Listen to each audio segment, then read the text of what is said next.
السلام علیکم ورحمۃ اللہ،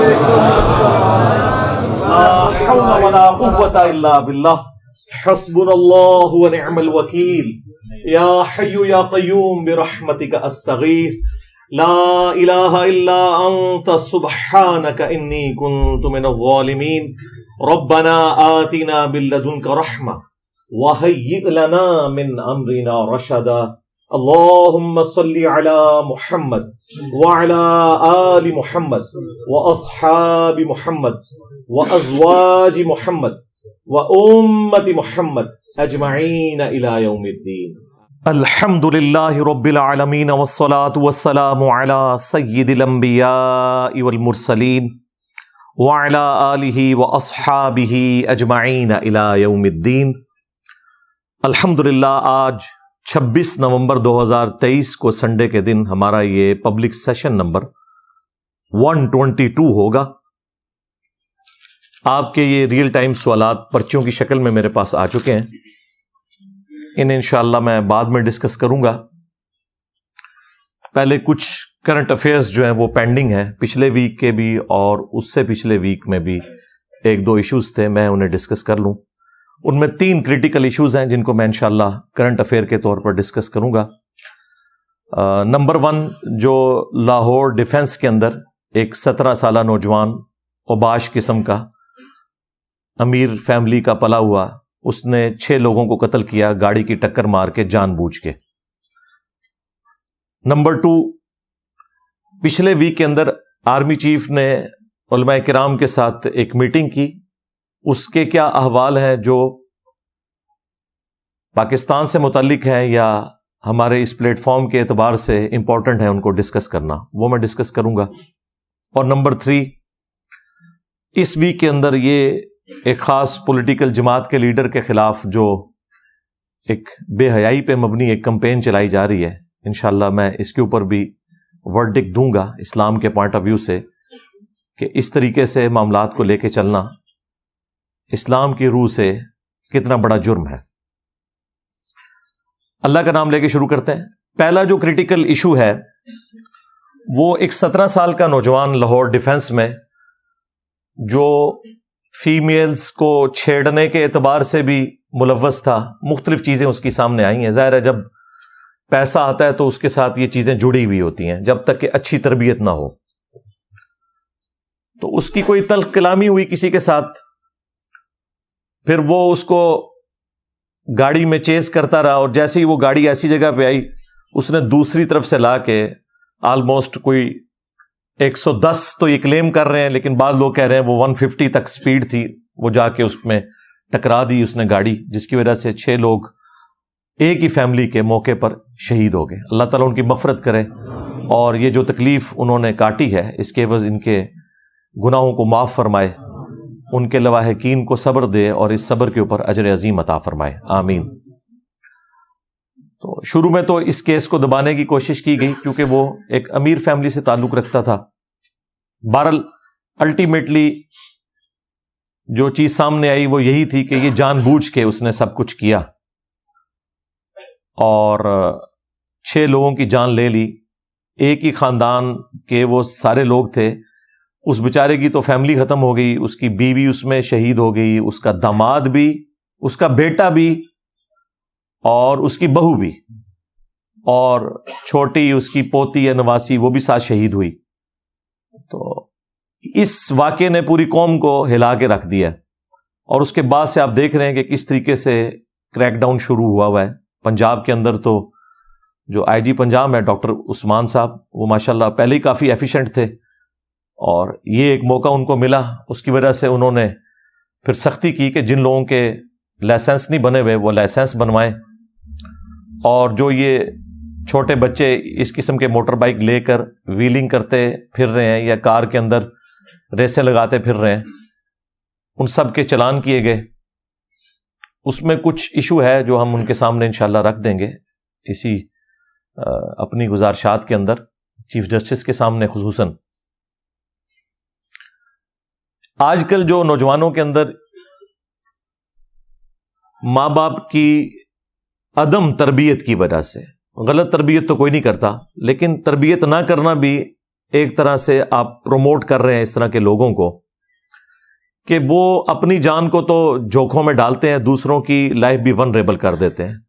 اکثر آپ کو نوجوان 14 اگست کے موقع کے اوپر آگے پیچھے بھی ویلنگ کرتے نظر آئیں گے، اور پھر موٹر بائک کے اوپر وہ لیٹ جاتے ہیں۔ چلو تم نے خود حرام موت مرنا ہے، مر جاؤ، لیکن جس طریقے سے تم ڈرائیونگ کر رہے ہوتے ہیں، آگے سے کوئی بیچارہ اپنی فیملی کے ساتھ موٹر بائک پہ سفر کر رہا ہے، 2 بچے اس نے ٹینکی پہ بٹھائے ہوئے ہیں، بیوی کو پیچھے بٹھایا ہوا ہے، اور ذرا سا یہ بندہ ڈسٹرب ہوتا ہے تو جا کے اس کو ٹھوک دیتا ہے۔ تو ان لوگوں کی زندگی چھیننے کا تو تمہیں اختیار نہیں تھا۔ تو ماں باپ کو بڑی کڑی نظر رکھنی چاہیے اپنی اولاد کے اوپر کہ ان کی ایکٹیویٹیز کیا ہیں۔ کئی جو ہیں وہ اسکول کالجز کے اندر، خصوصاً کیپٹل سٹی ہمارے اسلام آباد کے اندر، تو لوگ مختلف قسم کی منشیات کے معاملات کے اندر بھی انوالو ہو چکے ہیں۔ کوئی شیشہ پی رہا ہے، کوئی چرس، کوئی ہیروئن کا نشہ کر رہا ہے، وہ پھر بہت بعد میں جب بات کھلتی ہے پھر وہ علاج والی ڈومین سے بھی باہر جا چکے ہوتے ہیں، اور علاج کرانے کی کوشش بھی لوگ نہیں کرتے۔ لوگوں کے اندر اتنی اویئرنیس ہی نہیں ہے۔ آئس کا نشہ بہت زیادہ ہے، اور یہ خصوصاً ایسا نشہ ہے کہ جو یعنی ایک فیشن کے طور پر اب لوگوں نے اڈاپٹ کرنا شروع کر دیا۔ جس طرح کسی زمانے میں ہونٹوں کو سرخ کرنے کے لیے لوگ پان کا استعمال کرتے تھے، سگریٹ پیا کرتے تھے، تو اب یہ ایک ماڈرن قسم کا نشہ ہے۔ اور یہ اس طرح کی ساری چیزیں، فضول خرچی تو اپنی جگہ ہے، لیکن اس اعتبار سے بھی یہ انتہائی ڈینجرس چیز ہے جو اللہ تبارک و تعالیٰ نے قرآن پاک میں فرمایا وَلَا تُلْقُوا بِأَيْدِيكُمْ إِلَى التَّهْلُكَةِ، اپنے ہاتھوں سے اپنے آپ کو ہلاک مت کرو۔ اس قسم کے جتنے نشے ہیں یہ اپنے ہاتھوں سے اپنے آپ کو ہلاک کرنے کے مترادف ہے۔ ماں باپ کی ذمہ داری ہے کہ اپنی اولاد کی ایکٹیویٹیز کے اوپر نظر رکھے، ان کو جو پاکٹ منی دیتے ہیں وہ دیکھیں وہ کتنا پاکٹ منی لے رہے ہیں۔ اس کے علاوہ تو کہیں وہ چوری کر کے تو ماں کے پرس میں سے پیسے نکال کے استعمال تو نہیں کر رہے، لیکن ظاہر ہے یہ ایک دن میں تربیت نہیں ہوتی، بچپن ہی سے اس طرح کی جو سوشل ایتھکس ہیں، اخلاقیات، یہ ماں باپ کا کام ہے کہ وہ بچوں کو سکھائیں۔ یہ کوئی سلوشن نہیں ہے کہ ماں باپ جو ہے وہ اپنا پرس چھپا کے رکھیں۔ گھر میں آپ کتنا چھپا کے رکھ سکتے ہیں؟ ان کی ٹریننگ بچپن سے ایسی کریں کہ پرس سامنے بھی پڑا ہو تو وہ اتنے ہی پیسے اٹھائیں جتنی پاکٹ منی ہے ان کی۔ بہتر تو یہ ہے کہ جیسے ہی تھوڑے سے سمجھدار ہوں بچے تو مہینے کی ان کی پاکٹ منی فکس کرتے ہیں، انہیں یہ پتہ چلے کہ ہم نے اس بجٹ کے اندر کس طریقے سے گزارا کرنا ہے۔ اسی طریقے سے یہ پیٹرول کا بھی خرچہ ان کو اتنے ہی دیں کہ وہ کالج سے گھر تک یا یونیورسٹی سے گھر تک آ سکیں، اور ادھر ادھر جو آوارہ گردی ہے وہ اوائڈ کریں۔ ہاں کبھی کبھار کوئی کسی کی کوئی گیٹ ٹوگیدر ہوتی ہے، کوئی دوست مل کے کوئی پکنک پارٹی کر لیتے ہیں، وہ ٹھیک ہے، ان چیزوں سے بالکل نہیں روکنا چاہیے۔ بعض آرتھوڈاکس قسم کے جو ماں باپ ہیں وہ ان چیزوں کے اوپر بھی قدغن لگاتے ہیں، تو وہ بھی بالکل غلط ایٹیچیوڈ ہے، وہ دوسری ایکسٹریم ہے۔ لیکن بہرحال خصوصاً جن لوگوں کے گھروں میں رزق کی فراوانی ہے ان کو اس اعتبار سے دیکھنا چاہیے کہ وہ اپنے بچوں کو ایکسیسو پیسہ تو نہیں دے رہے کہ وہ پیسہ وہ غلط کاموں میں استعمال کرنا شروع کر دیں۔ پھر اس کا اینڈ رزلٹ یہ ہوگا جو یہ 17 سالہ نوجوان نے جو حرکت کی ہے، ماں باپ بھی ذلیل ہو گئے، اور اس کے ماں باپ تو ذلیل ہوئے ہیں، اس کی وجہ سے جو لاکھوں ماں باپ پورے پنجاب کے اندر ذلیل ہو رہے ہیں، کیونکہ ظاہر اب تو سختی کر دی گورنمنٹ نے، اور سختی کا یہ نتیجہ ہوا ہے کہ چھوٹے بچے جو آلریڈی موٹر بائکس میں سفر کر رہے تھے، بےچارے جو شریف بچے بھی اچھے طریقے سے چلا سکتے تھے، اور بعض گھروں کی جینون یہ مجبوری ہے کہ ان کے گھروں میں کوئی میل بڑا ممبر نہیں ہوتا یا کوئی بیمار ہوتا ہے، تو وہ اپنی بڑی سسٹر کو چھوڑنے کے لیے یا کبھی اپنی والدہ کو چھوڑنے کے لیے school, college, hospital motor bike چلا لیتے ہیں۔ اب یہ شریف بچے ہیں، لیکن ظاہر ہے کہ عمریں تو ان کی بھی ابھی اتنی نہیں ہے، اس کی وجہ سے ان کے بھی چالان ہو رہے ہیں، اور چالان تک، جرمانے تک بات رہتی پھر بھی ٹھیک تھی، ایف آئی آر کاٹی جا رہی ہیں۔ اچھا، یہ جو پنجاب پولیس کر رہی ہے یا ٹریفک پولیس، وہ اپنی جگہ بالکل درست ہے، انہوں نے تو قانون کے مطابق چلنا ہے۔ یہ پارلیمنٹ کا کام ہے کہ وہ قانون کے اندر اس طرح کی جو کمزوریاں ہیں ان کو دور کر کے ان کے ہاتھوں میں ایسا قانون پکڑائیں کہ جس کے مطابق وہ معاملات کو لے کے چل سکیں. اب آئی جی پنجاب سے میں اخلاقاً تو ریکویسٹ کر سکتا ہوں لیکن قانوناً کوئی ریکویسٹ نہیں کر سکتا. اس میں میرا خیال ہے چیف جسٹس صاحب کا کام ہے, قاضی فائز عیسیٰ صاحب ماشاءاللہ اپرائٹ جج ہیں, دلیر جج ہیں, ان کا کام ہے کہ اس میں کوئی وقتی طور پہ کوئی آرڈر ایسا نکال دیں جب تک ہماری یہ نیکسٹ پارلیمنٹ سامنے نہیں آتی الیکشنز کے بعد, اور پھر پارلیمنٹ کو بھی ڈائریکشن دیں کہ اس طرح کی قانون سازی ہونی چاہیے جس میں اس طرح کے لوگ جو ہیں وہ الگ ہوں ان لوگوں سے کہ جو ویلنگ کر کے یا اوور سپیڈنگ کر کے لوگوں کی لائف کو ونریبل بنا رہے ہیں. ویسے تو آپ نے یہاں دیکھیں کوئی 60 سال کے بوڑھے بھی ویلنگ کرتے آپ کو نظر آ رہے ہیں, ٹھیک ہے, اور بے شرمی کی انتہا ہے کہ ان کو جب سمجھایا جاتا ہے تو آگے سے ایک لفظ وہ منہ سے نکالنے کے لیے تیار نہیں ہوتے کہ ہم نے کوئی غلط کام کیا. تو ویلنگ تو یعنی اس کا تعلق عمر کے ساتھ نہیں ہے, اس کا تعلق جو ہے وہ انسان کی تربیت کے ساتھ ہے اور انسان کی سوچ کے ساتھ ہے. وہ سوچ 60 سال کے کسی بابے کی بھی 15 سال والے لڑکے کی ہو سکتی ہے, اور کوئی 15 سال کا بچہ جو ہے وہ 60 سال کے بابے جیسا میچور بھی ہو سکتا ہے حالات و واقعات کی وجہ سے. تو یہ اس چیز کو تو میں بالکل بلیو نہیں کرتا کہ جی 18 سال میں جا کے لائسنس بننا چاہیے. بالکل, میں تو اس قانون کو ہی شرعی طور پر بھی درست نہیں سمجھتا, اخلاقاً بھی درست نہیں سمجھتا. اور اگر آپ ڈیٹا اکٹھا کریں سائنٹیفکلی اور اسٹیٹسٹکس اکٹھی کریں تو آپ کو اندازہ ہوگا کہ عموماً آج کے اس ماڈرن دور کے اندر 14 سے 15 سال کا بچہ جو ہے وہ اچھے طریقے سے موٹر بائک چلا سکتا ہے اگر اس کی ٹریننگ صحیح کی جائے. اسی لیے آپ دیکھ لیں کہ یو کے میں جو پروویژنل سرٹیفکیٹ ہے, اجازت نامہ, وہ آلموسٹ 16 سال کی عمر میں موٹر بائک چلانے کا وہ دے دیتے ہیں. لائسنس جا کے 17-18 سال کی عمر میں بنتا ہے لیکن موٹر بائک بچہ چلا سکتا ہے. اور یو ایس اے میں یہ آلموسٹ 15.5 سال کی عمر میں وہ اجازت دے دیتے ہیں. ہم ابھی تک 18 سال کی عمر میں بیٹھے ہوئے ہیں, اور میں یہ مانتا ہوں کہ دنیا کے اکثر ملکوں میں 17-18 سال کی عمر ہے. لیکن تھوڑا یعنی اب اس سلسلے سے باہر نکلیں. ہم جیسے غریب ملک جہاں پہ لوگ ویگنوں کے کرائے افورڈ ہی نہیں کر سکتے, وہاں پہ اگر 2 بھائی یا بہن بھائی موٹر بائک پہ چلے جاتے ہیں, وہ بےچارے 5-6 ہزار روپیہ مہینے کا بچا لیتے ہیں اپنی فیملی کا, اور بےچارے وہ شریف فیملی سے تعلق رکھنے والے لوگ ہیں, ان کو تو یہ سزا نہیں ملنی چاہیے کہ اب وہ گاڑیاں لگوائیں. وہ گاڑیاں کیسے لگوائیں؟ میں نے تو اب سکولز کے باہر بعض فیمیلز کو بھی دیکھا ہے کہ وہ بھی پورے حجاب کے اندر موٹر بائک چلا کے اپنے بچوں کو چھوڑنے کے لیے آتی ہیں, کیونکہ گاڑیاں تو ہر بندہ افورڈ نہیں کر سکتا. اور میں اس میں بالکل کوئی آر محسوس نہیں کروں گا کہ جو لوگ اپنی بچیوں کو تربیت دے سکتے ہیں موٹر بائک چلانے کی یا کار کی ڈرائیونگ کی, ان کو دینی چاہیے. یہ ایک فن ہے جو ضروری فن ہے, آپ کے پاس ہونا چاہیے, کسی بھی وقت ضرورت پڑ سکتی ہے. رہا شرعی مسئلہ تو اپنی جگہ موجود ہے. صحیح بخاری اور صحیح مسلم دونوں کے اندر یہ حدیث موجود ہے. عبداللہ ابن عمر رضی اللہ تعالیٰ عنہ کہتے ہیں کہ غزوہ احد کے موقع پر مجھے نبی صلی اللہ علیہ وآلہ وسلم کے سامنے پیش کیا گیا, نوجوانوں کو پیش کیا جا رہا تھا کہ کن کو جہاد میں ہم نے شامل کرنا ہے, کون سے چھوٹی عمر کے بچے ہیں, کون سے بڑے ہیں جن کو ہم جہاد میں لے جائیں اور چھوٹوں کو یہیں چھوڑ جائیں. تو کہتے ہیں کہ نبی علیہ السلام نے مجھے جانے سے منع فرما دیا. اور پھر جب غزوہ خندق کا موقع آیا اس وقت میری عمر 15 سال تھی. کتنی؟ 15 سال. اور یہ 15 سال ہے لیونر ایئرز کے اعتبار سے, چاند کے مہینوں کے اعتبار سے. سولر ایئرز کے اعتبار سے 14.5 سال جو ہمارا چل رہا ہے. 14.5 سال کی عمر میں سولر ایئرز کے اعتبار سے اور لیونر ایئرز کے اعتبار سے 15 سال کی عمر میں عبداللہ ابن عمر کو جب نبی علیہ السلام کے سامنے خندق کے موقع پر پیش کیا گیا تو آپ نے انہیں جہاد میں جانے کی اجازت دے دی. اس حدیث کے ساتھ امام بخاری اور امام مسلم نے خلیفۃ المسلمین سیدنا عمر ابن عبد العزیز رحمہ اللہ تعالی کا قول نقل کیا. وہ کہتے ہیں کہ بس یہ بینچ مارک ہے مرد کے لیے کہ وہ کس عمر میں بالغ ہوگا اور وہ اپنے سارے معاملات کو آگے لے کے چلے گا, چاہے وہ جہاد اور قتال سے متعلق ہوں چاہے باقی معاملات ہوں. ظاہر جہاد اور قتال کے لیے جا سکتا ہے تو موٹر بائک بھی ڈرائیو کر سکتا ہے, وہ گاڑی بھی ڈرائیو کر سکتا ہے, اس میں تو کوئی ایشو نہیں ہے. تو یہ بینچ مارک ہے 14.5 سال کی عمر.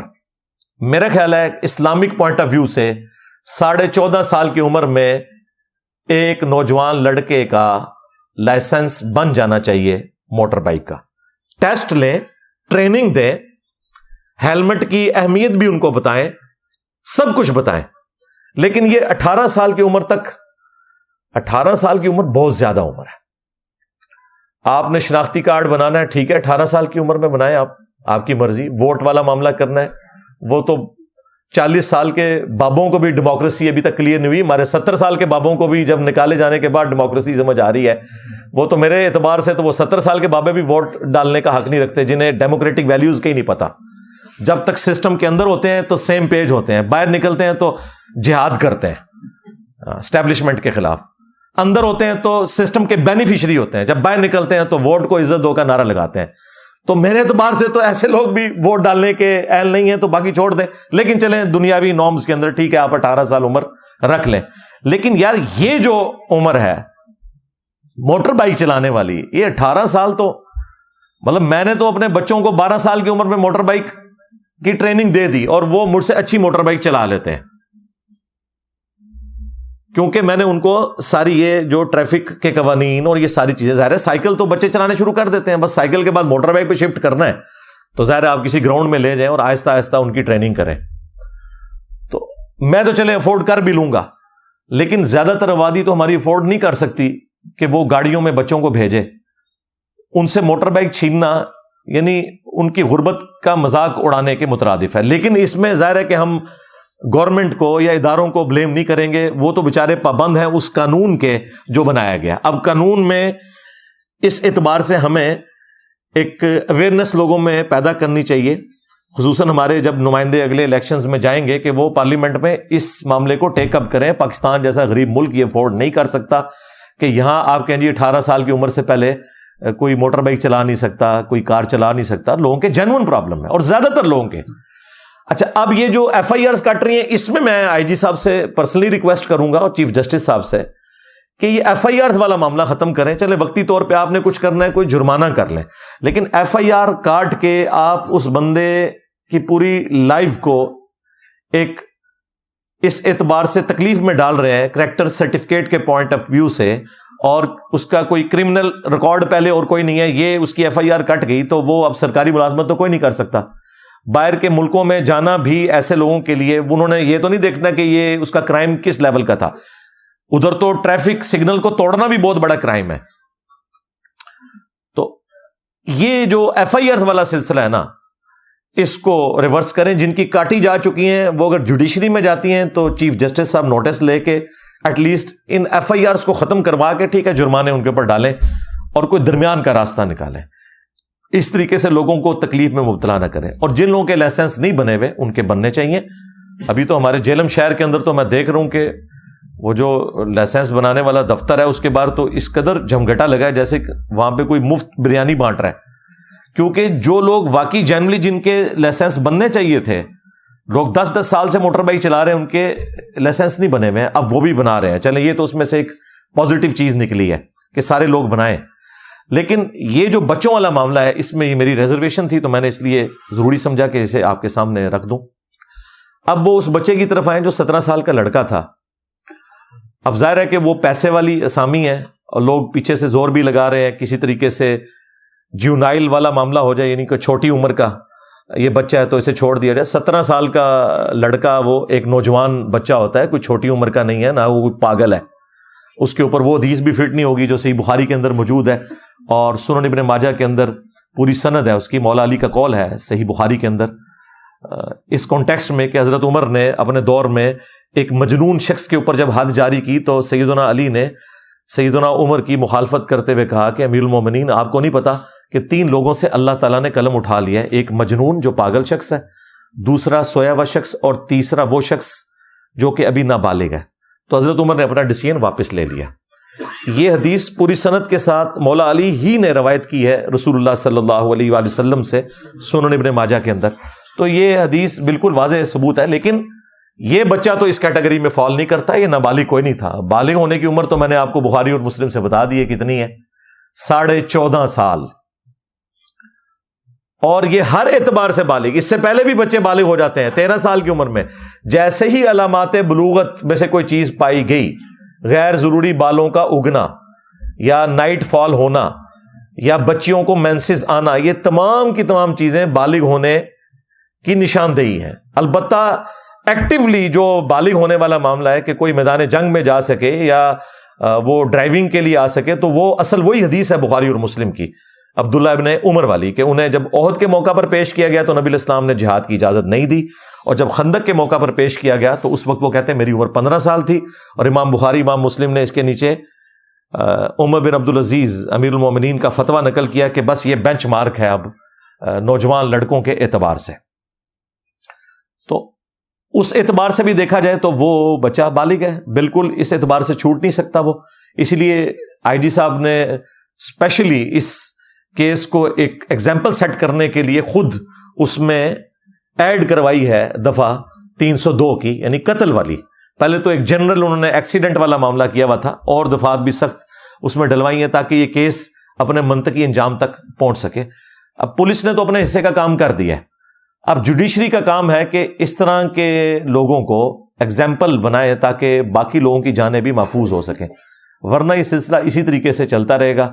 اور یہ جو بدماش قسم کے لوگ ہیں غریبوں کا استحصال اسی طریقے سے کرتے رہیں گے. غریبوں کا کیا، امیروں کا بھی کریں گے، یہ ایک دوسرے کو بھی ماریں گے. یہ اس طریقے سے اگر سارے معاملات کرنے کے بعد کوئی شخص شواہد ناکافی ہونے کی بنا پر چھوٹ جائے اس ماڈرن دور کے اندر، جبکہ سی سی ٹی وی کیمرے کے اندر بھی وہ ساری ریکارڈنگ آ چکی ہے کہ جان بوجھ کے اس نے پوری سیدھ لے کے آ کے اسے ٹھوکا ہے، وہ وہاں پہ اس کو ٹھوکنا بنتا ہی نہیں تھا. یعنی ایکسیڈنٹ تو چلیں کوئی ہیڈ آن کولوژن ہو جائے تو بندہ کہتا ہے سامنے سے آ رہا تھا، یہ تو بالکل 90 ڈگری آ کے وہ بیچارے اس طرح جا رہے ہیں سائڈ سے آ کے اس طریقے سے ان کے اوپر گاڑی چڑھا دی. اتنا بڑا ظلم کیا ان لوگوں نے. تو ہمارے میڈیا کا بھی کام ہے کہ اس خبر کو زندہ رکھیں. ابھی تک تو زندہ رکھا ہے، کچھ دنوں بعد پھر آ جاتا ہے کہ اب جوڈیشل ہو گیا، اب یہ ہو رہا ہے، اور اس معاملے کو منطقی انجام تک پہنچائیں. یہ ایک ایگزامپل سیٹ ہوگی، باقی لوگوں کے لیے ڈیٹرنس ہو جائے گی، ورنہ یہ معاملات اس طریقے سے چلتے رہیں گے. باقی اس حوالے سے جتنی میں نے گزارشات رکھنی تھی وہ رکھ دی. اب آ جائیں اس دوسرے کریٹیکل ایشو کی طرف.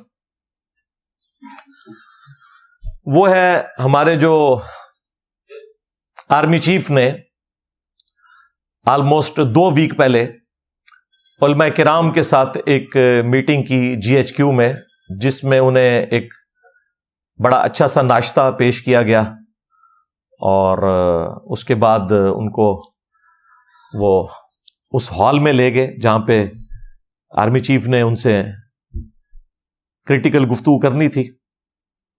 میں سمجھ رہا تھا کوئی یہ مذہبی جو منافرت اور اسی طریقے سے جو دہشت گرد تنظیمیں خصوصاً مذہب کی بنیاد کے اوپر جو توہین مذہب کا الزام لگاتی ہیں، ان کے اعتبار سے کوئی ڈسکشن ہو رہی ہوگی، لیکن اس کو بہت تھوڑا وہاں پہ ٹچ کیا گیا. 95% جو وہ میٹنگ ہوئی وہ ہوئی طالبان کے ایشو سے متعلق، جو افغانیوں کو یہاں سے نکالا جا رہا ہے. اچھا، اب میرے پاس سورس ظاہر ہے، میں نے اسٹیبلشمنٹ سے تو رابطہ کرنا نہیں تھا. ایک دفعہ رابطہ کر لیا تو وہ آندہ خود پھر مجھے خبریں دیں گے، تو یہ کام تو میں نے نہیں کرنا. یہ کام عمران خان صاحب کو مبارک ہو، نواز شریف صاحب کو مبارک ہو، ہمیں معاف رکھیں. تو میں تو جو وہاں پہ ریئل ٹائم علماء موجود تھے، میں نے ان کو کال کی، مختلف علماء سے میں نے گفتگو کی. ان میں سے ایک ایسے تھے جنہوں نے مکمل نوٹس بنائے ہوئے تھے. آلموسٹ 57 منٹ میری 1 گھنٹہ فون پہ ان سے بات ہوئی. انہوں نے جو میں پوائنٹ ان سے پوچھتا گیا کہ کیا اس میں یہ چیز ڈسکس ہوئی، یہ ہوئی، تو انہوں نے بتایا نہیں یہ چیز ڈسکس ہوئی. تو وہ میں نے جو مجھے زبانی یاد ہے، میں وہ چیزیں جو کریٹیکل آپ کے ساتھ ڈسکس کر لوں گا. بہرحال اس میٹنگ میں جو ایک چیز بعد میں سامنے آئی سوشل میڈیا کے اوپر، ایک کہ جی آرمی چیف جو ہے وہ بلٹ پروف اسکرین کے پیچھے بیٹھ کے تو علماء سے خطاب کر رہے تھے. وہ بلٹ پروف نہیں تھی کوئی اسکرین سامنے ان کے، وہ چونکہ پیچھے پالش ہوئی بھی تھی تو وہ عکس اس لیے پیچھے پڑ رہا تھا لائٹوں کا کہ وہ پیچھے ساری پلین جگہ. خیر، وہ جن لوگوں نے یہ ساری ایک معاملات کو چلایا تھا، یعنی ہمارے جو بیچارے پی ٹی آئی کے چند نوجوان ہیں، تو پی ٹی آئی کے ہی یوٹیوبرز نے نفی کر دی کہ نہیں یہ بالکل غلط پروپیگنڈا ہو رہا ہے، ایسی کوئی بات نہیں ہوئی ہے. اسی طریقے سے یہ بھی مشہور کیا جی پاکستان جو ہے وہ اسرائیل کو اسلحہ دے رہا ہے. وہ کوئی گل کرنے والی کرو، ٹھیک ہے؟ تو آڈے کو F-16 بھی پورا کوئی نہیں تے اونا کو F-35 16 تھوڑی 32 تے جمع 3-35 این جڑ دا جہاز رن وے تے بھی نہیں نسدا. ایسے وہ بالکل ہیلی کاپٹر کی طرح اڑتا ہے وہ. تو اسرائیل نے ہم سے لینا ہے, اللہ سے ڈر جائیں یار, وہ بات کرنے والی کریں. یہ تو بالکل اس طریقے سے ہے کہ کوئی بزرگ بابوں کا ماننے والا قرآن و سنت کا حوالہ پیش کرتے, ان کا کیا لینا دینا قرآن و سنت کے ساتھ بھائی. تو اسرائیل نے ہم سے اسلحہ لینا ہے بھائی, جو دنیا کو اسلحہ دے رہے ہیں, ٹھیک ہے, انڈیا جیسا ڈیولپڈ ملک ان سے اسلحہ لیتا ہے, ٹھیک ہے, تو وہ تو ان کو ہمارے اسلحے کی ضرورت نہیں ہے. یہ ان خوابوں کی دنیا سے باہر نکلے, وہ بہت آگے ہم سے ٹیکنالوجی کے اندر. تو یہ ایک پروپیگنڈا کیا گیا مختلف سائٹس کے اوپر. انڈیا نے بھی اس پروپیگنڈے کو گود میں لیا, اور اس طریقے سے پھر یہاں تو آپ کو پتہ ہے آلموسٹ اس وقت ساری سیاسی جماعتیں کچھ ظاہراً اور کچھ باطناً اسٹیبلشمنٹ کی کمزوریاں ڈھونڈ رہی ہیں, اور کوئی بھی بات ان کو ملتی ہے نا تو وہ چڑھ دوڑتے ہیں. تو یہ دو باتیں اس حوالے سے بالکل غلط تھی, میں نے وہ کلیئر کر دی. باقی وہاں پہ 95% ڈسکشن ہوئی اس ٹاپک پہ جو افغانیوں کو نکالا جا رہا ہے. ظاہر ہے کہ مسلمان ہونے کے ناطے ہماری ہمدردیاں دوسرے مسلمان بھائیوں کے ساتھ جڑی ہوئی ہیں, اور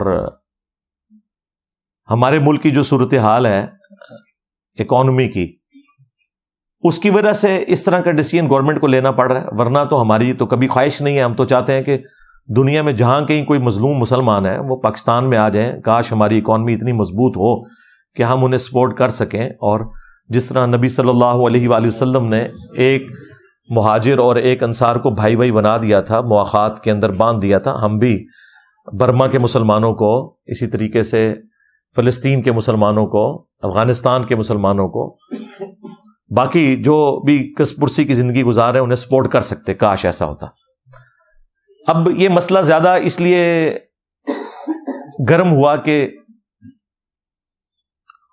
آپ کو پتہ ہے کہ جب تک امریکہ یہاں موجود تھا تو مشرف صاحب نے جو غلط ڈیسیژن کر کے پاکستانی قوم کو اور پاکستان کے اداروں کو امریکہ کی جنگ کے اندر جھونک دیا, اس کی وجہ سے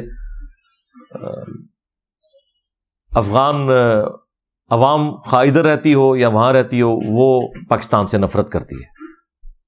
پاکستانیوں سے نہیں, پاکستان کی پالیسیز سے. اور ظاہر ہے کہ ہم بھی ان کی جگہ ہوتے ہیں تو یہ نیچرل ہے. اور اس کی پھر ایگزیجریشن یہ ہوئی کہ یہاں پہ ٹی ٹی پی بن گئی, اور انہوں نے پاکستانی فوج کو شہید کرنا شروع کر دیا, عوام کے اوپر حملے کرنے شروع کر دیے, اور پولیس کے اوپر حملے کرنے شروع کر دیے, جس کے اگینسٹ پھر ضرب عضب اور رد الفساد اور یہ سارے آپ کو پتہ ہے آپریشنز ہوئے. جب افغانستان سے امریکہ چلا گیا 15 اگست 2021 کو آفیشلی اناؤنسمنٹ ہوئی ان کی, تو پاکستان یہ امید کر رہا تھا کہ ٹی ٹی پی جو ہے ان کو ٹی ٹی اے یعنی تحریک طالبان افغانستان کنٹرول کرے گی, ایٹ لیسٹ پاکستان کے اندر اب وہ کاروائیاں چھوڑ دیں. اور اس میں ٹی ٹی پی کے بھی کئی دہشت گرد ایسے تھے جو امریکہ کی جیلوں میں تھے. افغانستان کو جب آزادی ملی امریکہ سے تو ان جیلوں سے وہ لوگ بھی چھوٹ گئے. اب پاکستان کی ڈیمانڈ تھی کہ ان لوگوں کو ہمارے حوالے کریں, انہوں نے ہمارے حوالے نہیں کیا. پاکستان نے پھر بھی صبر کا مظاہرہ کیا کہ ٹھیک ہے اپنے پاس بھی رکھنا ہے تو انہیں لگام دے کے رکھیں. لیکن آپ کو پتا ہے کہ پچھلے کچھ عرصے سے دہشت گردی کے واقعات کتنے زیادہ ہو گئے بلوچستان کے اندر, ناردرن ایریاز کے اندر. ابھی یہ حالیہ واقعہ جو ہوا میاں والی میں, جس کی ساری تفصیلات میڈیا میں نہیں آئی اور میں بھی بتا کے آپ کا دل دکھی نہیں کرنا چاہتا, اس کے بعد پھر پاکستانی فوج جو ہے نا انہوں نے کہا کہ اب ہم اس حوالے سے کلیئر سٹانس لیں گے. حالانکہ ان کو پہلے ہی پتا ہونا چاہیے تھا. دیکھیں افغان امور کے جو ماہر ترین صحافی ہیں نا پاکستان میں, بلکہ میں کہتا ہوں پورے سب کانٹیننٹ میں, وہ سلیم صافی صاحب ہیں. آپ پچھلے 10 سال کے ان کے جتنی بھی گفتگو اٹھا کے دیکھیں, وہ پہلے دن سے یہ کہہ رہے ہیں کہ ٹی ٹی اے اور ٹی ٹی پی میں کوئی فرق نہیں ہے, ایک ہی سکے کے دو رخ ہے. کیونکہ ٹی ٹی پی تو بنی اس بنیاد کے اوپر تھی کہ افغانستان کے اندر امریکہ کیوں آیا اور پاکستانی فوج نے ان کا ساتھ کیوں دیا. تو یہ کیسے ہو سکتا تھا کہ ٹی ٹی پی اور ٹی ٹی اے ایک دوسرے سے الگ ہوں؟ وہ افغان طالبان کی سپورٹ میں پاکستان سے لڑ رہے تھے. باقی ان کا جو غلو ہے وہ اپنی جگہ, وہ آپ کو پتا ہے سب سے زیادہ میں ہی اس طرح کے نان اسٹیٹ ایکٹرز, خواہ وہ طالبان میں ہوں خواہ وہ باقی جماعتوں میں ہوں, مذہبی یا سیاسی جماعتوں میں, میں تو اس طرح کی کسی بھی سٹرگل کو جائز نہیں سمجھتا. میں اس دور میں بھی جائز نہیں سمجھتا تھا جب ہماری اسٹیبلشمنٹ نے ان کو گود میں لے کے جہادی تنظیمیں بنائی ہوئی تھیں اور کشمیر میں جہاد ہو رہا تھا. میں تو اسے بھی فراڈ سمجھتا تھا کہ یہ ہمارے گھاٹے فٹ ہوگا. اور میری ویڈیوز ریکارڈ ہیں, یہ نہ سمجھے کہ یہ میں زبانی کلامی باتیں کر رہا ہوں. یوٹیوب تو جھوٹ نہیں نہ بولتی, 2012-13 کی میری ویڈیوز اٹھا کے دیکھ لیں. لیکن بہرحال ان کو سمجھ لیٹ آئی. اب جب یہ آئی ہے تو اب انہوں نے کہا ٹھیک ہے, پھر اب ہم ان کو اپنے طریقے سے جواب دیں گے, کیونکہ الٹیمیٹلی جو طالبان ہیں افغانستان والے, انہوں نے کہا جی آپ اپنے معاملات کو خود دیکھیں. چٹا جواب دے دیا ان کا. اچھا پھر ہم دیکھیں گے نا, تو پھر ہم یہ دیکھیں گے کہ جتنے یہاں پہ غیر قانونی لوگ آباد ہیں آپ کے, ہم ان کو واپس کریں گے. ظاہر ہے یہ جینوئن رائٹ تھا پاکستان کا. اب اس میں آلموسٹ 2.25 لاکھ کے قریب ایسے افغانی بھی ہیں جن کے شناختی کارڈ جعلی ہیں. ان میں سے کئی پاکستان میں رہ رہے ہیں اور پاکستان کے شناختی کارڈ سے دوسرے ملکوں میں آباد ہیں. ان کے شناختی کارڈ بھی سارے کینسل ہو گئے. اب ظاہر وہ وہاں سے بھی نکالے جائیں گے. اسی وجہ سے افغانیوں کے دل میں پاکستانیوں کے لیے یا پاکستان کی گورنمنٹ کے لیے نفرت آئی. لیکن یہ آغاز جو ہے نا وہ TTA کی طرف سے ہوا ہے, یعنی تحریک طالبان افغانستان. انہوں نے TTP کے مسئلے میں پاکستان کا ساتھ نہیں دیا, تو اس کے اگینسٹ پھر یہ میاں والی والا جو واقعہ, اس نے تو ایک سمجھ لیں ایک آخری جو ایک کوئی تھوڑا بہت کوئی رشتہ تھا نا ایک دھاگے سے بندھا ہوا, وہ بھی توڑ دیا. اب فوج نے بالکل کلیئر کٹ ڈیسیژن کر لیا, اور یہ اس میٹنگ کا 95% ایجنڈا تھا جو تمام مکاتب فکر کے علماء کو آرمی چیف نے بلایا ہوا تھا. اب یہ آپ کو علماء کرام باہر تو یہ سارے بڑے بڑے قد کاٹ والے علماء ہیں, مفتی منیب الرحمان صاحب ہوں, مفتی تقی عثمانی صاحب ہوں, باقی لوگ ہوں. ادھر ان کی باتیں سنیں, اندر کسی کی آواز بھی نہیں چین والی نکلی کہ کوئی ہم اپنی کو بات کسی طریقے سے. انہوں نے کلیئر کٹ بھائی ہماری یہ پالیسی ہے. مفتی تقی عثمانی صاحب نے تھوڑی سی گفتگو کی, ان کو بھی شٹ اپ کال دے دی گئی کہ بھائی اس طرح نہیں ہوگا جس طرح آپ کہہ رہے ہیں. پہلے بھی ہم کئی بار ان کے ڈسے جا چکے ہیں, اور اکثر علماء تو وہاں پہ نعرے ہی لگاتے رہے, سپاس نامے ہی پڑھتے رہے. اور وہ بدماش قسم کی دہشت گرد تنظیموں کے علماء بھی وہاں موجود تھے جو باہر آپ کو بڑے بڑے بھاشن دیتے ہیں دلیری کے, اور اندر وہ یہ کہہ رہے تھے آپ کو پتہ ہے ہم تو ہے ہی آپ کے بندے ہیں, ہاں اب بھی ہم آپ کے ہی رہیں گے. وہ اپنا وہ یقین دلاتے رہے. اور پھر ہمارے جو ایک مشہور زمانہ ہے طاہر اشرفی صاحب, ہاں وہ جس حکومت میں بھی ہوں اس کے حق میں نعرے لگاتے ہیں. وہاں انہوں نے ایک بڑی لمبی تقریر کی. انہوں نے کہا آرمی چیف گورنمنٹ جو ہے نا آپ ہی چلاتے رہے, الیکشنز کی کوئی ضرورت نہیں ہے, عوام کوئی الیکشن نہیں مانگ رہی ہے, یہ پتہ نہیں کس عوام کی بات کر رہا ہے. ٹھیک ہے, تو یہ لوگ ہوتے ہیں جو بڑوں کے دماغ خراب کرتے ہیں. اسی قسم کے لوگوں نے ضیاء الحق کا دماغ خراب کیا تھا. خیر اس آرمی چیف کی تو ابھی تک اس حوالے سے کوئی اس طرح کی سٹیٹمنٹ نہیں آئی ہے. مجھے تو یعنی میں نے اس وقت بھی جب PTI والے اور پیپلز پارٹی والے کہہ رہے تھے الیکشن کوئی نہیں ہوں گے, میں نے کہا تھا انشاءاللہ فروری تک الیکشن ہو جائیں گے. کیوں؟ اس وقت ملک جس سچویشن میں ہے نا, فوج اس کا گند اپنے کندھوں پہ اٹھانے کے لیے تیار نہیں ہے. ان کی ہمیشہ خواہش یہی ہوتی ہے کہ کوئی پولیٹیشین ہی کالخ اپنے منہ کے اوپر ملے, ہمیں کوئی گالی نہ نکالے. تو ظاہر ہے یہ اکانومی ظاہر ہے وہ سنبھال بھی نہیں سکتے. جب سنبھال نہیں سکتے تو سامنے کوئی پولیٹیشین بھی چاہیے جو آ کے اسے سنبھالے, اور اگر خدا نہ خواستہ نہ سنبھلے تو اس گناہ کا وبال بھی اس کے اوپر جائے, تو وہ افورڈ کر نہیں سکتے. اس وقت ضیاء الحق نے اس لیے افورڈ کر لیا تھا کہ اس وقت امریکہ کا ایک مشن تھا رشیا کے خلاف, اور امریکہ نے کہا تھا کہ بھئی ہم آپ کو اتنا پیسہ دیں گے کہ آپ تو اتنا کما ہی نہیں سکتے. اس لیے لوگ اکثر کہتے ہیں نا ڈکٹیٹرز کے دور کے اندر ملک بڑا خوشحال تھا, مشرف کے دور کے اندر بھی اور ضیاء الحق کے دور کے اندر بھی, اس لیے کہ آپ لوگ کرائے کے قاتل تھے. ہاں تو خوشحال ہی ہونا تھا. اب انہیں کوئی کرائے کے قاتل نہیں چاہیے کہ وہ ہمارے آرمی چیف کو کہیں کہ بھئی آپ سنبھال لیں. تو اس وقت تو یہ آپ بھول جائیں. اب جو بھی ہے پولیٹیکل گورنمنٹ ہی آنی ہے انشاءاللہ, الیکشن بھی ٹائم پہ ہو جائیں گے. بال وہاں پہ سپاس نامے یہ لوگ پڑھتے رہے جیسے کوئی مطلب آرمی چیف کو امیر المومنین جس طرح ڈکلیئر کر دیا جاتا ہے نا, اس طریقے سے وہ.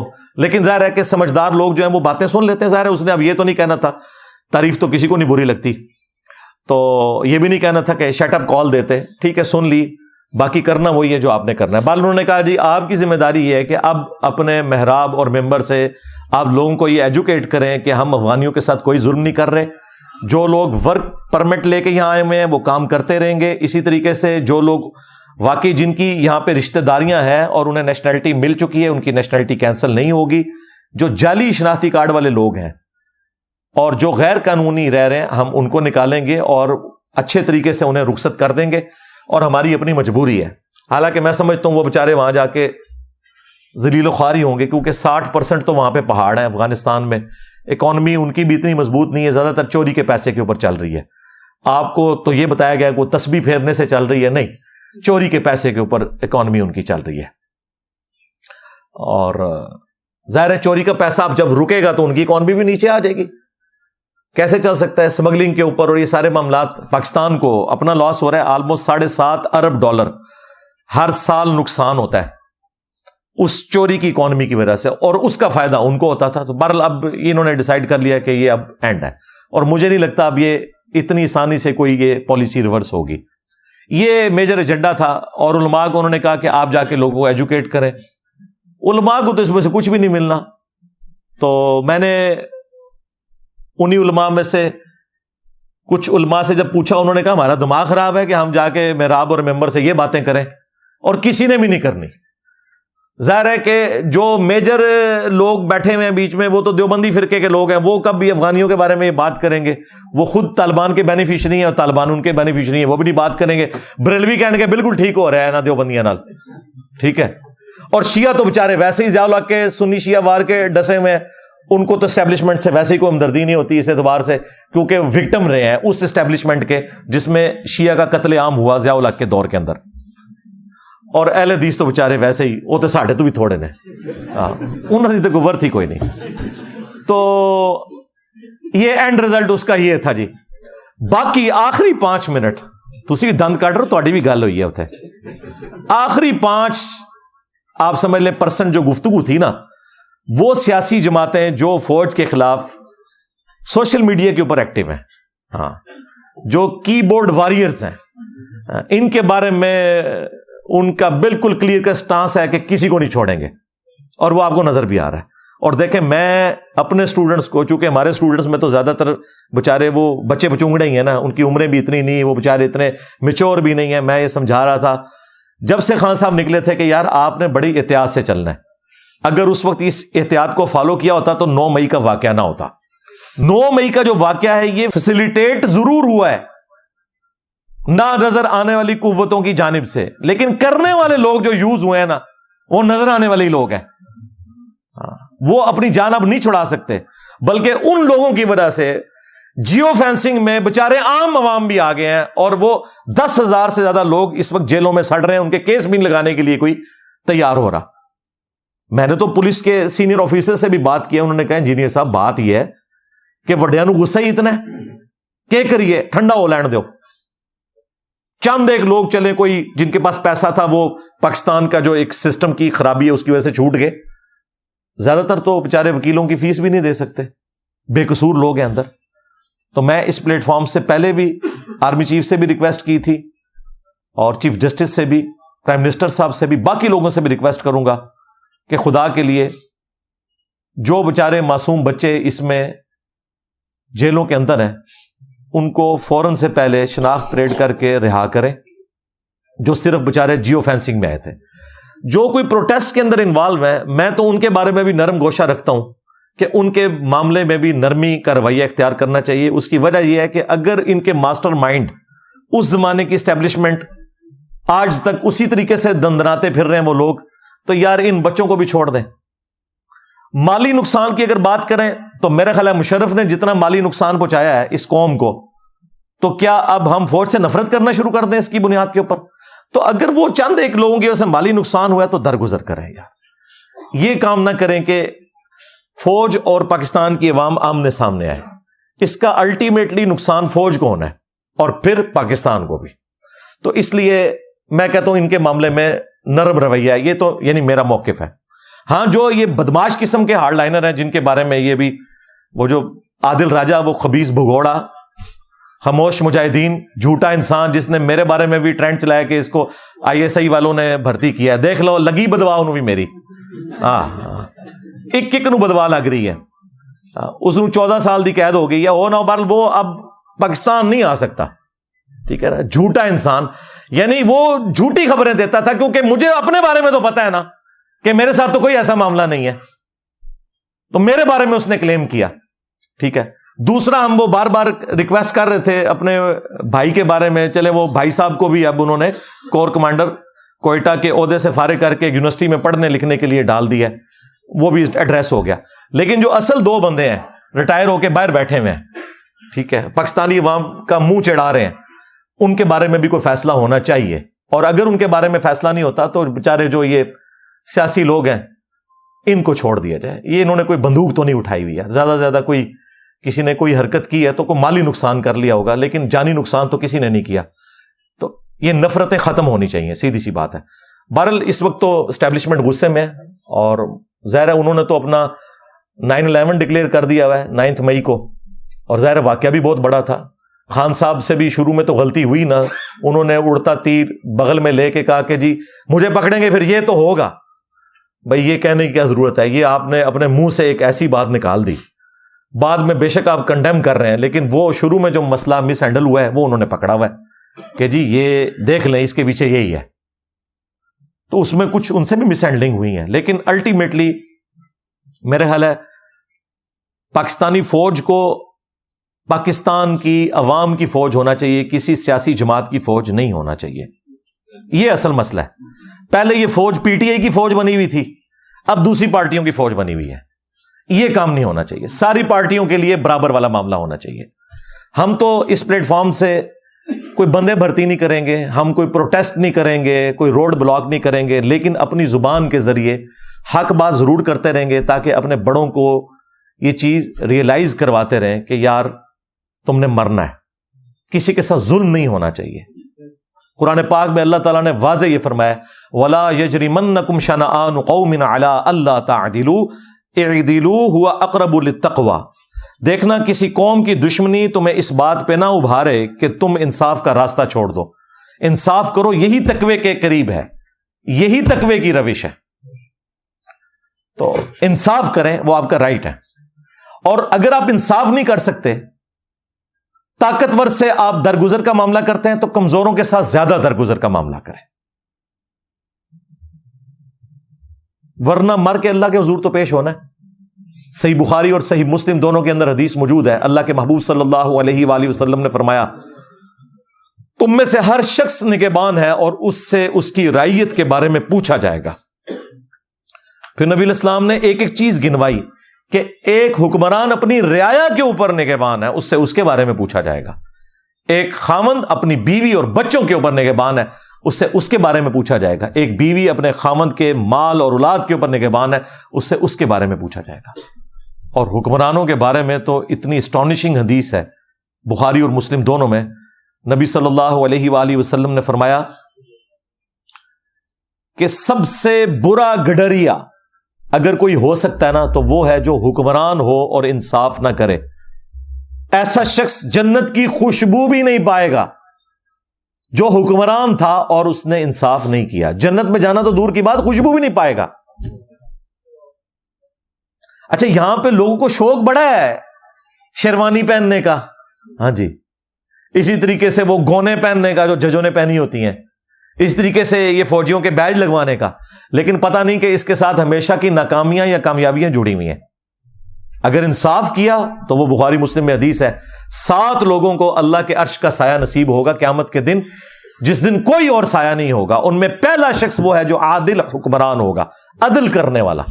یہ جج جو ہے نا دنیا میں, یہ اللہ کی کرسی پہ بیٹھے ہوئے, اگر انصاف کریں گے سب سے پہلے یہ لوگ جنت میں جانے والے ہیں. اور اگر یہ ناانصافی کریں گے تو ان کو اللہ کے عذاب سے بچانے والا کوئی نہیں ہے. یعنی جو بھی ڈومیننٹ پوسٹ ہے, خواہ وہ جج ہوں, جرنیل ہوں, پرائم منسٹر ہوں, سب سے بڑھ کر تو پرائم منسٹر چونکہ وہ عوامی نمائندہ ہے, وہ سب سے پہلے اکاؤنٹیبل ہے. اسی لیے تو دیکھیں سیدنا عمر نے خالد ابن ولید کو آرمی چیف کے عہدے سے اتار دیا تھا, کیونکہ وہ بعض اوقات امیر المومنین کی انسٹرکشنز کا انتظار کیے بغیر اگلی ایکٹیویٹی پرفارم کرتے تھے. حضرت عمر نے کہا کہ نہیں, جو بھی تم ایکٹیویٹی پرفارم کرتے ہو الٹیمیٹلی میں اللہ کے حضور پکڑا جاؤں گا. تمہاری کسی ایکٹیویٹی جو غلط بھی ہو جائے میں اللہ کو کیا جواب دوں گا. ان کا ڈیسیژن بالکل اپنی جگہ درست تھا.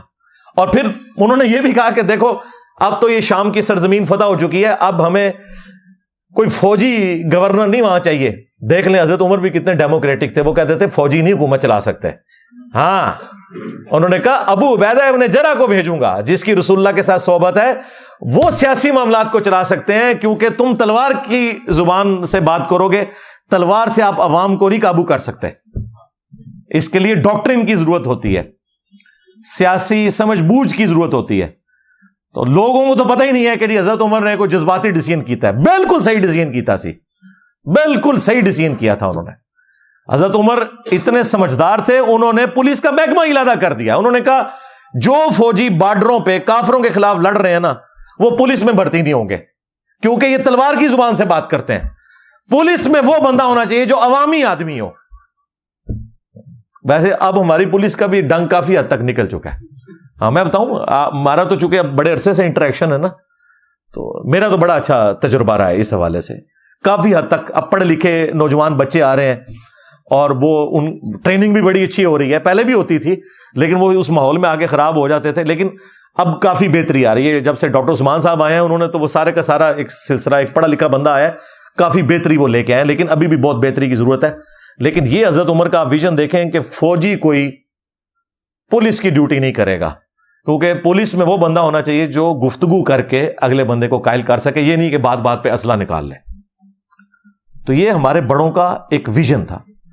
تو ہم ظاہر ہمارے لیے تو رول ماڈل خلفائے راشدین ہی ہے نا, جنہوں نے اتنی بڑی بڑی حکومتیں چلائی ہیں بڑی کامیابی کے ساتھ, اور دنیا سے اس حال میں گئے ہیں کہ انہوں نے اس سسٹم سے کوئی بینیفٹ حاصل نہیں کیا, اسی طریقے سے چٹائی پہ زندگی گزری ہے اور دنیا سے چلے گئے, اور دنیا میں اپنا نام چھوڑ کے گئے. رضی اللہ عنہم اجمعین وعلیہم السلام اجمعین, آمین.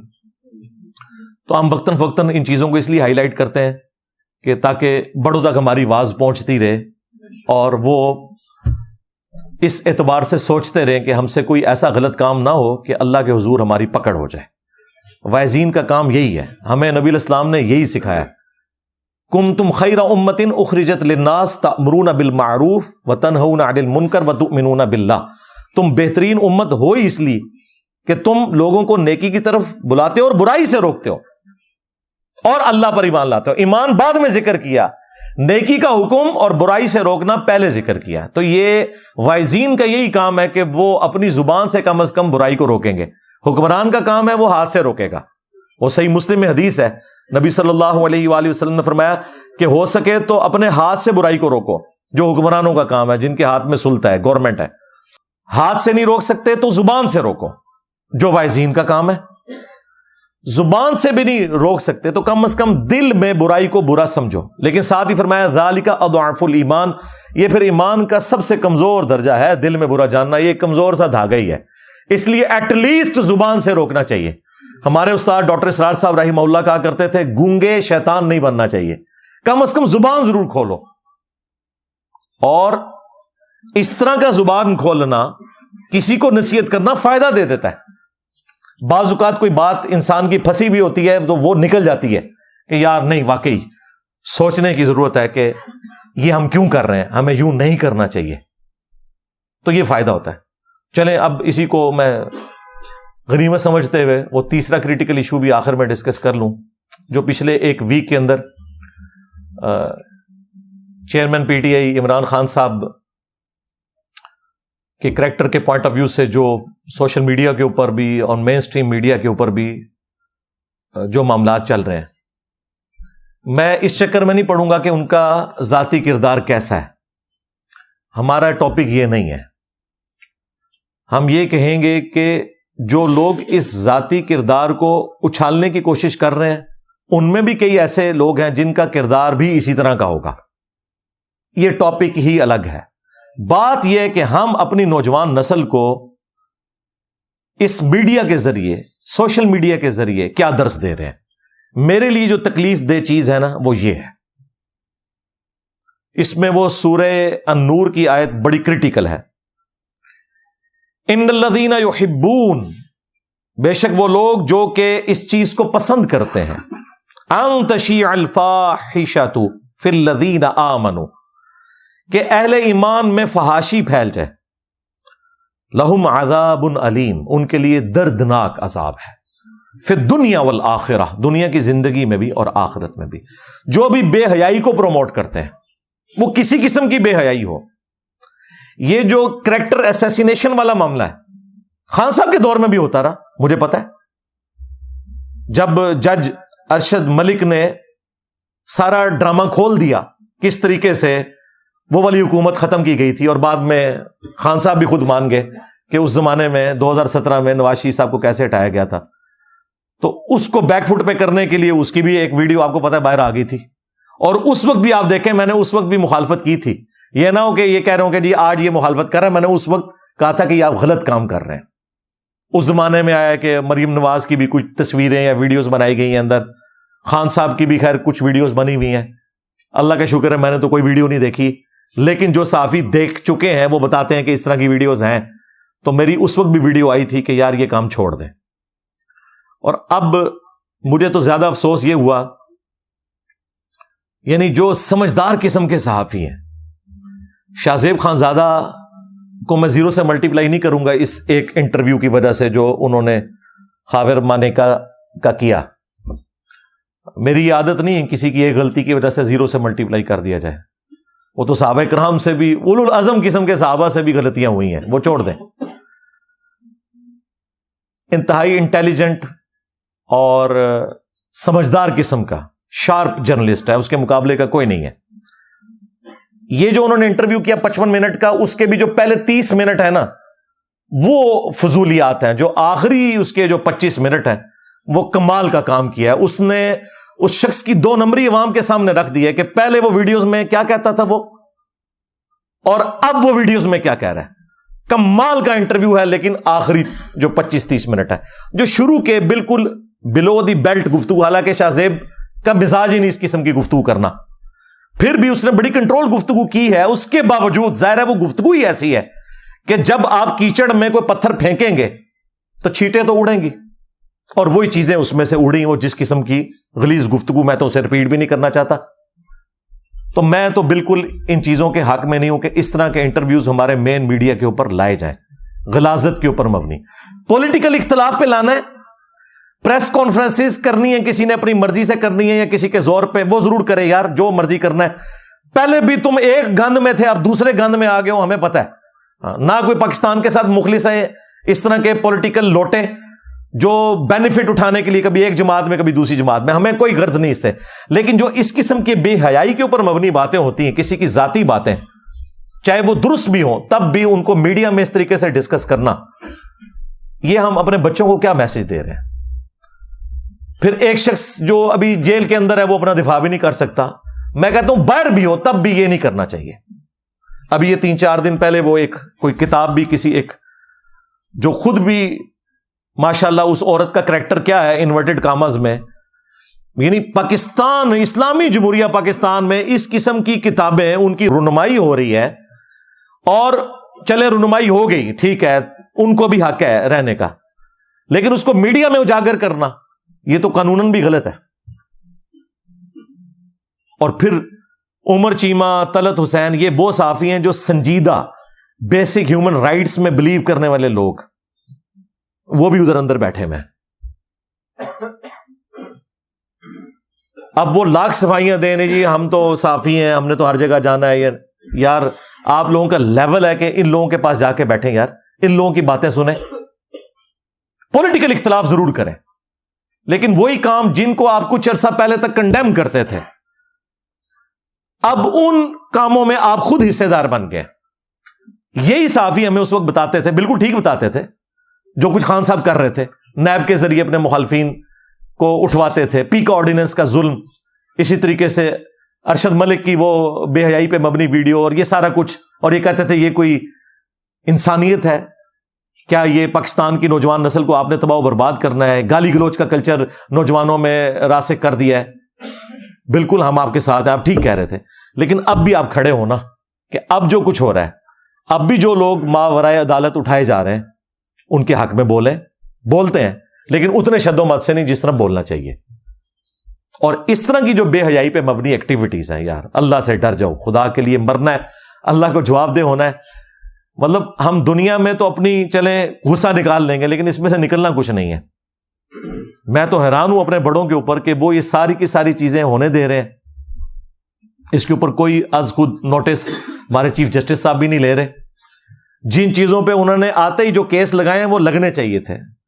فیض آباد دھرنے والا بالکل قوم کو پتہ چلنا چاہیے کہ قوم کے ساتھ کیا دھوکہ ہوتا رہا.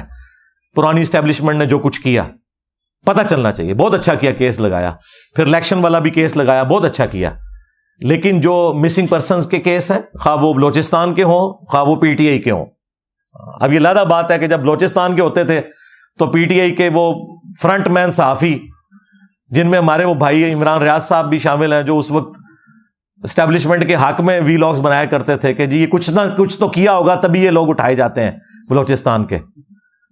تو بھائی یہ ہو جاتا ہے پھر, چاہے بلوچستان سے کوئی مسنگ ہے, چاہے پی ٹی آئی سے کوئی مسنگ ہے, چاہے نون لیگ سے ہے, پیپلز پارٹی سے ہے, قانوناً ماورائے عدالت کوئی بھی چیز نہیں ہونی چاہیے. نہ کوئی ادارہ کرے نہ کوئی مذہبی جماعت کرے.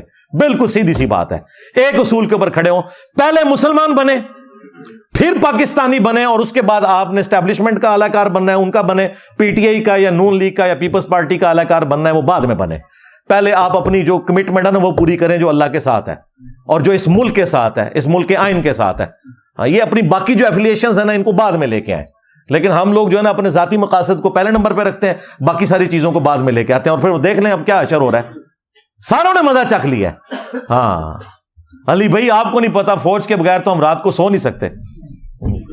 اب تو فوج کے ساتھ بھی نہیں آپ سو سک رہے جیلوں کے اندر. ہاں ٹھیک ہے. تو نہ اتنا آگے جائیں کہ یار ہمارے جیسے لوگوں کے لیے بھی آواز اٹھانا آپ کے لیے مشکل ہو جائے. پہلے ہی سے آپ کو سمجھا رہے تھے کہ یار حساب سے چلیں, یہ کوئی طریقہ نہیں ہے. جھوٹے الزامات لگا کے آپ اپنے معاملات کو کتنا عرصہ چلا سکتے ہیں. جھوٹ کے اوپر جو بھی بنیاد ہے ایک نہ ایک دن تو کھل جانی ہوتی ہے. تو اور آخر میں وہی بات کروں گا جو ہر سال میں 14 اگست کے اوپر بھی میسج دیتا ہوں. چلے آج میں 26 نومبر 2023 کو بھی میسج دوں گا کہ خدا کے لیے ہر بندہ اپنا کام کرے. ہاں آرمی چیف کا کام جو ہے وہ کرے, چیف جسٹس کا جو کام ہے وہ کام بس وہی کام کرے, اور پرائم منسٹر کو یہ دونوں اپنا اپنا کام کرنے دیں. پرائم منسٹر بیچارہ ہمیشہ پوری زندگی اس چیز کے ساتھ ہی اپنی زندگی گزارتا ہے کہ میں نے آرمی کو کس طریقے سے سیٹسفائی کرنا ہے, میں نے جوڈیشری کو کس طرح سیٹسفائی کرنا ہے, اور وہ اپنا کام کر ہی نہیں سکتا. کوئی بھی ہو پرائم منسٹر, اب تو سب کو ہاتھ لگ چکے ہیں اللہ کے فضل سے. تو سارے اپنا اپنا کام کریں. جب تک ہم اپنا اپنا کام نہیں کریں گے ایمانداری کے ساتھ, اس وقت تک یہ ملک آگے نہیں جا سکتا. اور جب ہم اپنا کام نہیں کر رہے ہوتے تو یقیناً ٹائم تو آپ نے پاس کرنا ہے, پھر دوسروں کا کام کر رہے ہوتے ہیں. اور جب دوسروں کا کام کرتے ہیں تو اپنا کام بھی رہ جاتا ہے اور دوسروں کا خراب ہی ہوتا ہے, وہ بنتا کوئی نہیں. جس کو میں کہتا ہوں لچ فرائی کرنا, یہ لچ فرائی کرنا چھوڑ دیں. باقی جو ملک کی اکانومی ہے ظاہر ہے اتنی آسانی سے تو یہ اب اٹھنے والی نہیں ہے. میں نے تو اپنے بھائی جو ہے فیصل وڈائز صاحب, جو دیکھو سنو جانو والا کرتے ہیں چینل, ان سے بھی میں نے ریکویسٹ کی تھی. انہوں نے میری ریکویسٹ کے اوپر ایک پروگرام ریکارڈ کروایا ہے. سلمان شاہ صاحب, سلمان شاہ ہی نام ہے نا ان کا, ہاں سلمان شاہ صاحب, جو مشرف دور میں بھی اسی فیلڈ میں رہے ہیں وزیر. ان کے ساتھ ایک انہوں نے نا پوڈ کاسٹ کی ہے آلموسٹ 1 گھنٹے کی. اس میں انہوں نے کچھ سولوشن دیے ہیں کہ اکانومی کیسے اوپر جائے. میں نے تو سارے صحافیوں کو بھی کہا, ان کو اسپیسیفک کہا, وہ پڑھا لکھا بندہ ہے فیصل وڈائز. میں نے کہا یار رونے تو سارے روتے ہیں, آپ بتاؤ نکلنا کیسے ہے, یہ بھی بتاؤ نا.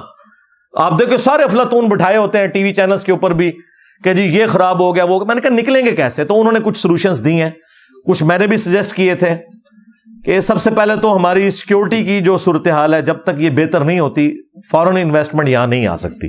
سیدھی سی بات ہے, جہاں ہم خود محفوظ نہیں ہے وہاں باہر کا کوئی بندہ آ کے انویسٹمنٹ کہاں سے کرے گا, خواہ وہ ٹورزم کی فارم میں ہو یا کوئی یہاں پہ انڈسٹری لگانے والا معاملہ ہو. اس کے بعد سٹیبلٹی بھی آنی چاہیے, جو میں شروع سے کہہ رہا ہوں کہ 2 چارٹر لکھے جانے چاہیے. چارٹر آف ڈیموکریسی, کہ کوئی کسی کی ٹانگ کھینچ کے گورنمنٹ کو نہیں گرائے گا, جس طرح 2017 میں ہوا اور 2022 میں ہوا. دوسرا چارٹر آف اکانومی, کہ گورنمنٹ بدل بھی جائے تب بھی جب ایک گورنمنٹ کوئی ڈیسیژن کرے اکانومی کے پوائنٹ آف ویو سے وہ چلتا رہے گا, وہ چینج نہیں ہوگا.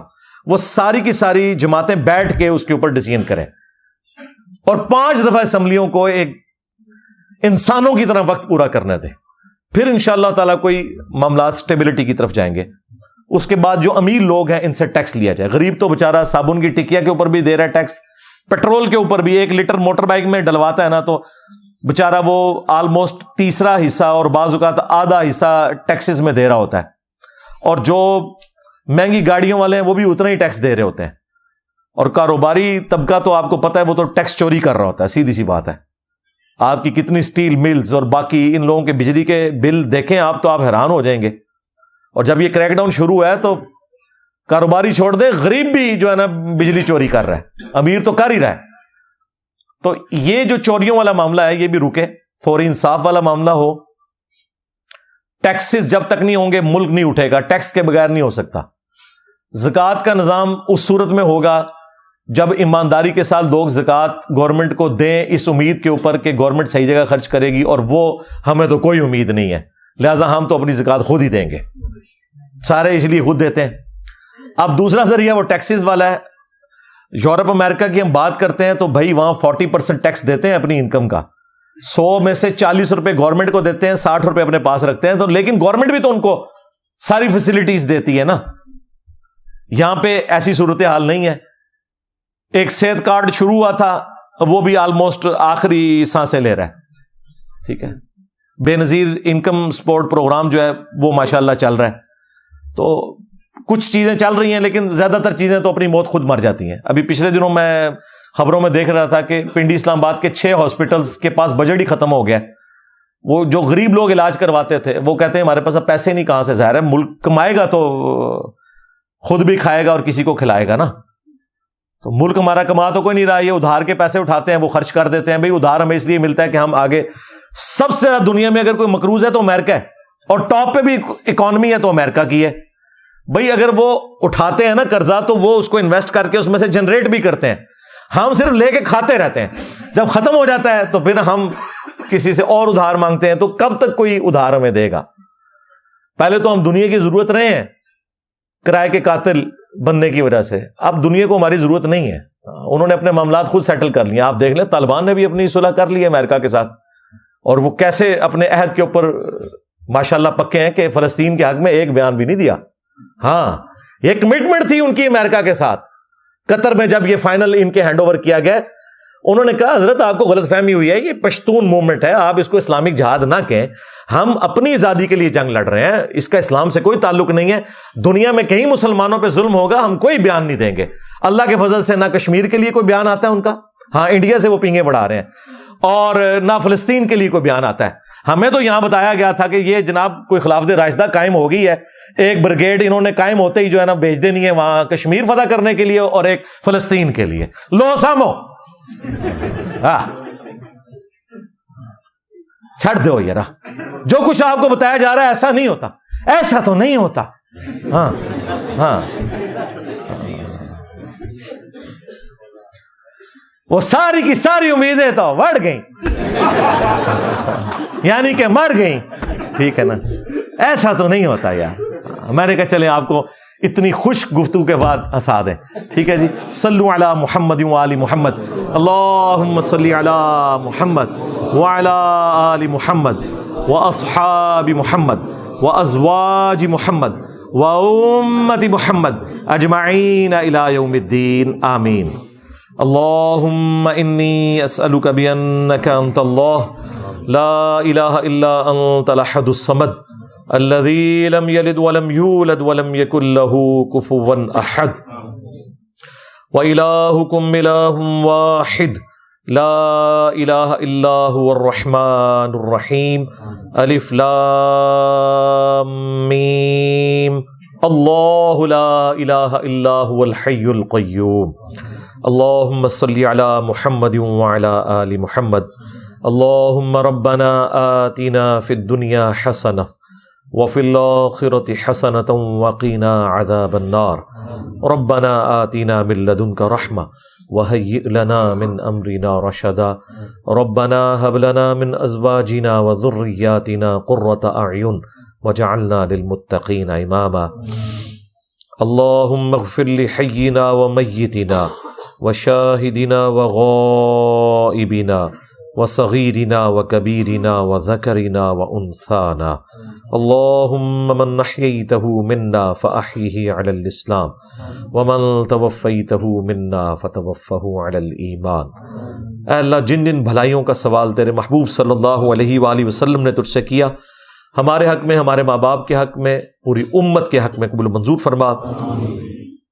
جن جن چیزوں کے شر سے تیرے محبوب صلی اللہ علیہ وآلہ وسلم نے تیری پناہ طلب کی، ہمیں، ہمارے ماں باپ کو، ہمارے بیوی بچوں کو، پوری امت کو ان چیزوں کے شر سے اپنی پناہ عطا فرما۔ خصوص بالخصوص چائنا میں، انڈیا میں، فلسطین میں، کشمیر میں، یمن میں، افغانستان میں، عراق میں، شام میں، پاکستان میں بھی جہاں کئی مسلمان تکلیف میں مبتلا ہیں، غیب سے ان کی عزت، آبرو، جان و مال کی حفاظت فرما۔